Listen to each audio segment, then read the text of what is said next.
A cartomante Hamlet observa a Horácio que há mais coisas no céu e na terra do que sonha a nossa filosofia. Era a mesma explicação que dava a bela Rita ao moço Camilo, numa sexta-feira de novembro de 1869. Quando este ria dela por ter ido na véspera consultar uma cartomante, a diferença é que o fazia por outras palavras. Ria, os homens são assim. Não acreditam em nada, pois saiba que fui e que ela adivinhou o motivo da consulta antes mesmo que eu lhe dissesse o que era. Apenas começou a botar as cartas. Disse-me: a senhora gosta de uma pessoa. Confessei que sim, e então ela continuou a botar as cartas, combinou-as, e no fim declarou-me que eu tinha medo de que você me esquecesse, mas que não era verdade. Errou e interrompeu Camilo, rindo. Não diga isso, Camilo. Se você soubesse como eu tenho andado, por sua causa, você sabe, já lhe disse. Não ria de mim. Não ria. Camilo pegou-lhe nas mãos e olhou para ela sério e fixo. Jurou que lhe queria muito, que os seus sustos pareciam de criança. Emitiu o caço.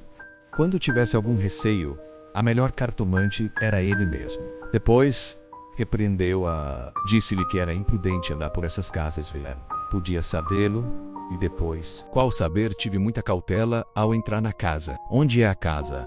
Aqui perto, na rua da Guarda Velha. Não passava ninguém nessa ocasião. Descansa, eu não sou maluca. Camilo riu outra vez.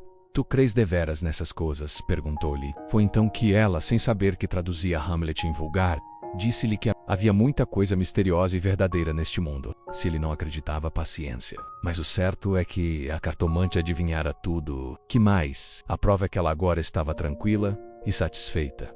Cuido que ele ia falar, mas reprimiu-se. Não queria arrancar-lhe as ilusões. Também ele, em criança, e ainda depois, foi supersticioso, teve um arsenal inteiro de crendices que a mãe lhe incutiu e que aos 20 anos desapareceram. No dia em que deixou cair toda essa vegetação parasita e ficou só o tronco da religião, ele, como tivesse recebido da mãe ambos os ensinos, envolveu-os na mesma dúvida e logo depois em uma só negação total. Camilo não acreditava em nada porque, não poderia dizê-lo, não possuía um só argumento.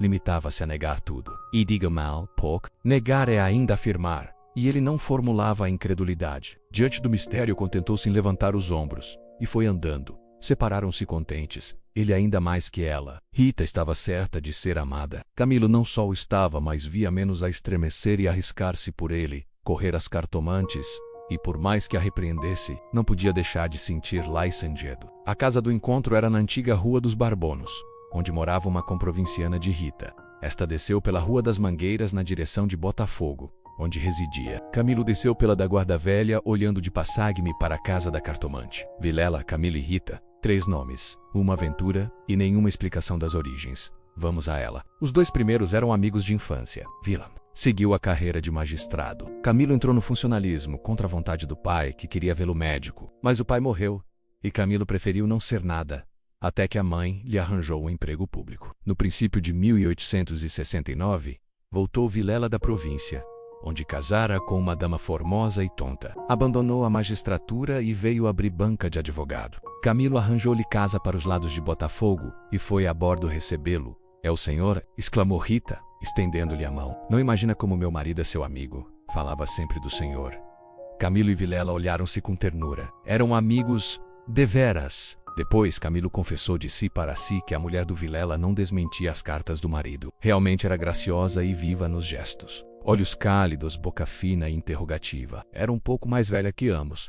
Contava 30 anos, Vilela 29 e Camilo 26. Entretanto, o porte grave de Vilela fazia-o parecer mais velho que a mulher, enquanto Camilo era um ingênuo na vida moral e prática. Faltava-lhe tanto a ação do tempo, como os óculos de cristal que a natureza põe no berço de alguns para adiantar os anos, nem experiência, nem intuição. Uniram-se os 3.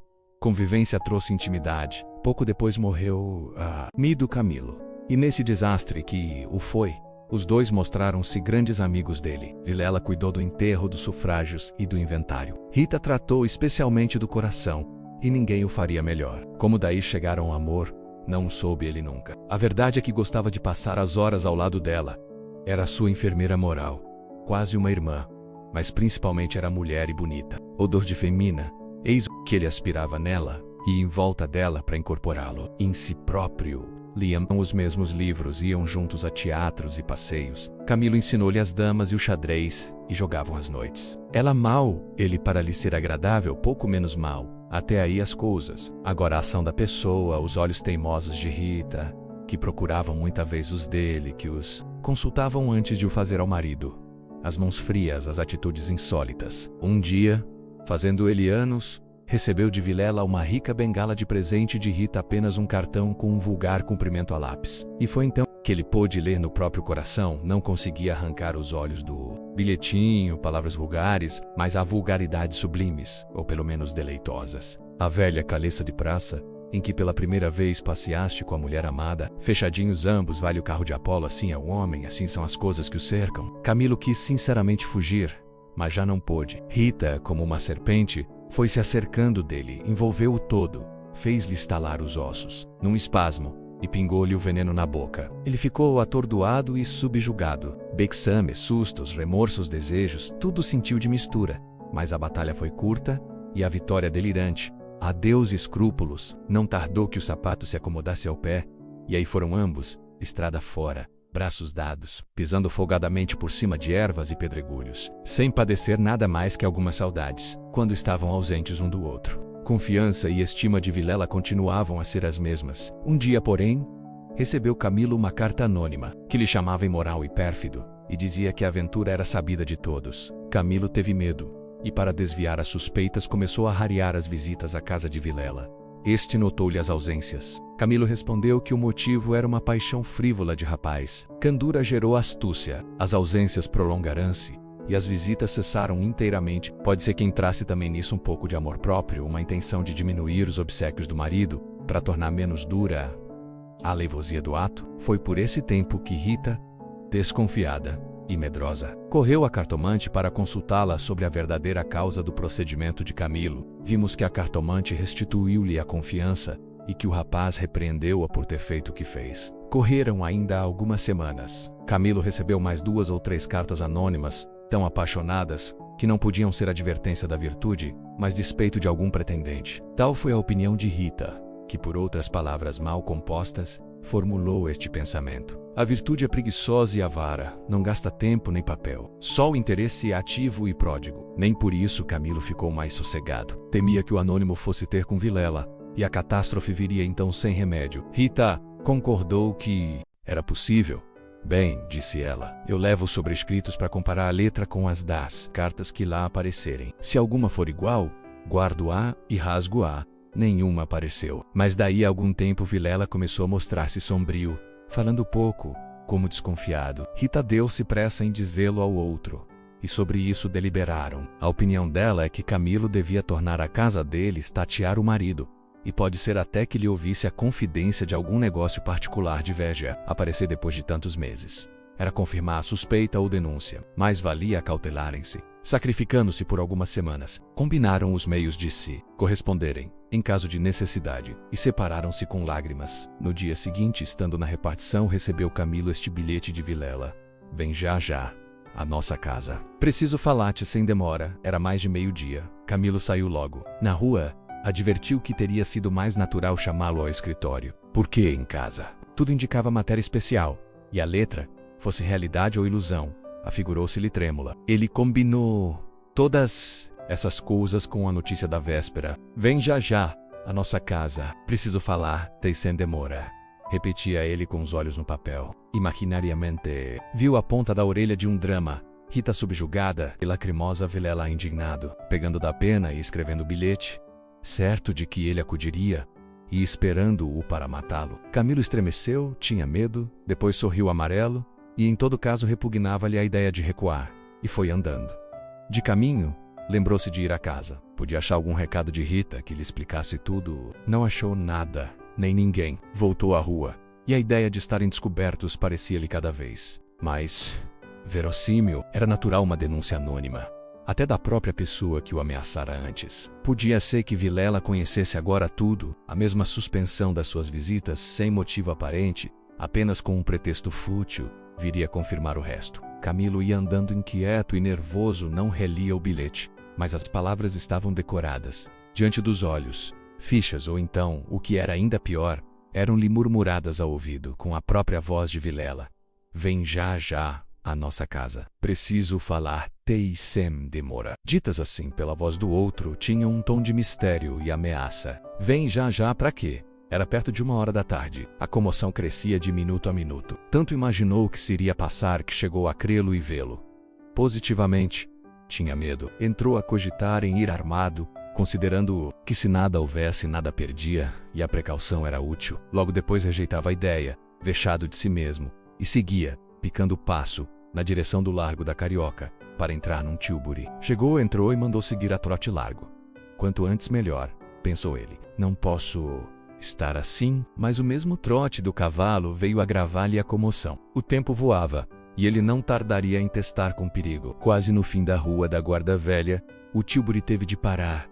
A rua estava atravancada com uma carroça, que caíra. Camilo, em si mesmo, estimou o obstáculo e esperou. No fim de 5 minutos, reparou que ao lado, à esquerda, ao pé do Tilbury, ficava a casa da cartomante, a quem Rita consultara uma vez, e nunca ele desejou tanto crer na lição das cartas. Olhou, viu as janelas fechadas, quando todas as outras estavam abertas e pejadas de curiosos do incidente da rua. Dir-se-ia a morada do indiferente destino. Camilo reclinou-se no Tilbury para não ver nada. A agitação dele era grande, extraordinária, e do fundo das camadas morais emergiam alguns fantasmas de outro tempo, as velhas crenças, as superstições antigas. O cocheiro propôs-lhe voltar à primeira travessa e ir por outro caminho.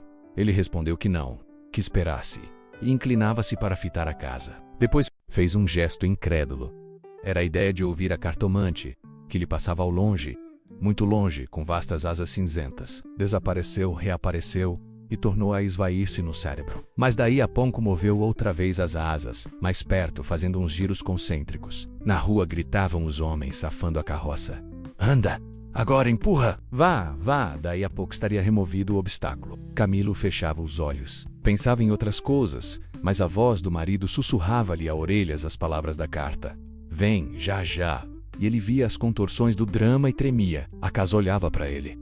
As pernas queriam descer e entrar. Camilo achou-se diante de um longo véu opaco. Pensou rapidamente no inexplicável de tantas coisas. A voz da mãe repetia-lhe uma porção de casos extraordinários. E a mesma frase do príncipe de Dinamarca reboava-lhe dentro. Há mais coisas no céu e na terra do que sonha a filosofia. Que perdia ele, deu por si, na calçada, ou pei da porta. Disse ao cocheiro que esperasse e rápido enfiou pelo corredor e subiu a escada. A luz era pouca, os degraus comidos dos pés, o corrimão pegajoso. Mas ele não viu nem sentiu nada. Trepou e bateu. Não aparecendo ninguém, teve ideia de descer. Mas era tarde. A curiosidade fustigava-lhe o sangue. As fontes latejavam-lhe. Ele tornou a bater 1, 2, 3 pancadas. Veio uma mulher. Era a cartomante. Camilo disse que ia consultá-la, ela fê-lo entrar. Dali subiram ao sótão, por uma escada ainda pior que a primeira e mais escura. Em cima havia uma salinha, mal alumiada por uma janela, que dava para o telhado dos fundos. Velos trestes. Paredes sombrias, um ar de pobreza que antes aumentava do que destruía o prestígio. A cartomante fê-lo sentar diante da mesa e sentou-se do lado oposto, com as costas para a janela, de maneira que a pouca luz de fora batia em cheio no rosto de Camilo. Abriu uma gaveta e tirou um baralho de cartas compridas e, enquanto as baralhava, rapidamente olhava para ele, não de rosto, mas por baixo dos olhos. Era uma mulher de 40 anos, italiana, morena e magra, com grandes olhos sonsos e agudos. Voltou 3 cartas sobre a mesa e disse-lhe: vejamos primeiro o que é que o traz aqui. O senhor tem um grande susto. Camilo, maravilhado, fez um gesto afirmativo. E quer saber, continuou ela, se lhe acontecerá alguma coisa ou não. A mim e a ela? Explicou vivamente ele. A cartomante não sorriu. Disse-lhe só que esperasse. Rápido pegou outra vez das cartas e baralhou-as com os longos dedos finos, de unhas descuradas. Baralhou-as bem, transpôs os maços 1, 2, 3 vezes. Depois começou a estendê-las. Camilo tinha os olhos nela, curioso e ansioso. As cartas dizem-me... Camilo inclinou-se para beber uma a uma as palavras. Então ela declarou-lhe que não tivesse medo de nada. Nada aconteceria nem a um nem a outro. Ele, o terceiro, ignorava tudo. Não obstante, era indispensável muita cautela. Fervia invejas e despeitos. Falou-lhe do amor que os ligava, da beleza de Rita. Camilo estava deslumbrado. A cartomante acabou, recolheu as cartas e fechou-as na gaveta. A senhora restituiu-me a paz ao espírito, disse ele, estendendo a mão por cima da mesa e apertando a da cartomante. Esta levantou-se, rindo. Vá, disse ela. Vá. E de pé, com o dedo indicador, tocou-lhe na testa. Camilo estremeceu, como se fosse a mão da própria Sibila, e levantou-se também. A Cartomante foi à cômoda, sobre a qual estava um prato com passas, tirou um cacho destas. Começou a despencá-las e comê-las, mostrando 2 fileiras de dentes que desmentiam as unhas. Nessa mesma ação comum, a mulher tinha um ar particular. Camilo, ansioso por sair, não sabia como pagasse e ignorava o preço. Passas custam dinheiro, disse ele afinal, tirando a carteira. Quantas quer mandar buscar? Pergunte ao seu coração, respondeu ela. Camilo tirou uma nota de 10.000 e deu-lhe-a. Os olhos da cartomante fuzilaram. O preço usual era 2.000. Vejo bem que o senhor gosta muito dela, e faz bem, ela gosta muito do senhor. Vá, tranquilo, olha a escada, é escura. Põe o chapéu. A cartomante tinha já guardado a nota na algibeira e descia com ele, falando, com um leve sotaque. Camilo despediu-se dela embaixo e desceu a escada que levava à rua, enquanto a cartomante, alegre com a paga, tornava acima cantarolando uma barcarola. Camilo achou o tílburi esperando. A rua estava livre, entrou e seguiu a trote largo. Tudo lhe parecia agora melhor, as outras coisas traziam outro aspecto, o céu estava límpido e as caras joviais. Chegou a rir dos seus receios, que Chamupr recordou os termos da carta de Vilela e reconheceu que eram íntimos e familiares, onde é que ele lhe descobrira a ameaça. Advertiu também que eram urgentes e que fizera mal em demorar-se tanto. Podia ser algum negócio grave e gravíssimo. Vamos depressa, repetia ele ao cocheiro. E consigo, para explicar a demora ao amigo, engenhou qualquer coisa. Parece que formou também o plano de aproveitar o incidente para tornar a antiga assiduidade. De volta com os planos, reboavam-lhe na alma as palavras da cartomante. Em verdade, ela adivinhara o objeto da consulta, o estado dele, a existência de um terceiro. Por que não adivinharia o resto? O presente que se ignora vale o futuro. Era assim lentas e contínuas que as velhas crenças do rapaz iam tornando ao de cima, e o mistério empolgava-o com as unhas de ferro. Às vezes queria rir, e ria de si mesmo, algo vexado, mas a mulher, as cartas, as palavras secas e afirmativas, a exortação, vá, ragazzo e namorado. E no fim, ao longe, a barcarola da despedida, lenta e graciosa. Tais eram os elementos recentes, que formavam com os antigos uma fé nova e vivaz. A verdade é que o coração ia alegre e impaciente, pensando nas horas felizes de outrora e nas que haviam de vir. Ao passar pela glória, Camilo olhou para o mar, estendeu os olhos para fora, até onde a água e o céu dão um abraço infinito, e teve assim uma sensação do futuro, longo, interminável. Daí a pouco chegou à casa de Vilela, apeou-se, empurrou a porta de ferro do jardim e entrou. A casa estava silenciosa. Subiu os 6 degraus de pedra, e mal teve tempo de bater. A porta abriu-se, e apareceu-lhe Vilela. Desculpa, não pude vir mais cedo. Que há? Vilela não lhe respondeu. Tinha as feições decompostas. Fez-lhe sinal, e foram para uma saleta interior. Entrando, Camilo não pôde sufocar um grito de terror. Ao fundo, sobre o canapé, estava Rita morta e ensanguentada. Vilela pegou pela gola e com 2 tiros de revólver estirou o morto no chão.